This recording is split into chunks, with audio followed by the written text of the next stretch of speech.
people never become disciplined because they're waiting for a feeling that never comes. And by the time motivation finally shows up, disciplined people are already done. Everyone talks about motivation like it's the answer. Watch one video, feel inspired for an hour, make a plan, promise yourself this time will be different. And then, a few days later, you're back in the same cycle again. Because motivation feels powerful, but it's unreliable. Discipline is different. Discipline works on the days motivation disappears. Number 1, motivation is a feeling. Discipline is a decision. Motivation is an emotion, and emotions change constantly. Some mornings, you feel unstoppable. Other mornings, even getting out of bed feels hard. That's normal. But disciplined people stop treating motivation like a requirement. They stop asking, do I feel like doing this today? Because they already decided. And a decision made once is more powerful than motivation you have to rediscover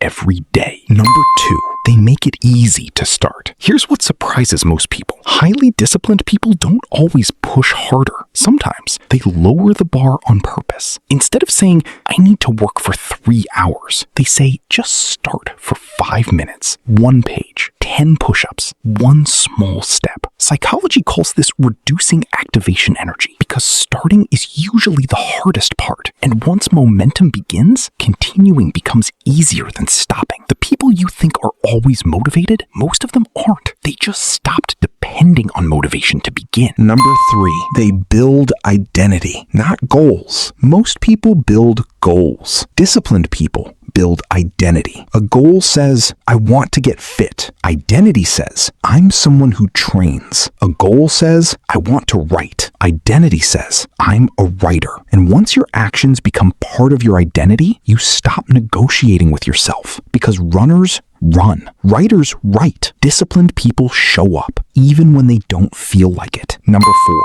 they control their environment. Most people rely on willpower. Disciplined people rely on systems because willpower gets tired. Environment doesn't. So instead of fighting distractions every day, they remove them before they become a problem. No phone near the desk, no junk food in the house, gym clothes ready the night before. They don't trust motivation. They design their environment to make success easier and failure harder. Number 5, discomfort doesn't scare them. This is the biggest difference of all. Most people think discomfort means maybe this isn't for me. Disciplined people think this means I'm growing. When the work feels boring, slow, or difficult, they don't quit because they understand something most people never learn. Discomfort is not proof you should stop. Sometimes it's proof you should continue. Motivation seekers stop when things feel hard. Disciplined people expect it. Motivation asks, do I feel like it? Discipline asks, did I decide to? One builds temporary emotion. The other builds a different life. You don't need to feel ready. You don't need perfect timing. You don't need endless motivation. You just need to start and keep showing up long enough for discipline to take over. Because the people who change their lives usually aren't the most motivated. They're the most consistent. So be honest with yourself. What's one thing you've been waiting to feel motivated to start? Drop it in the comments.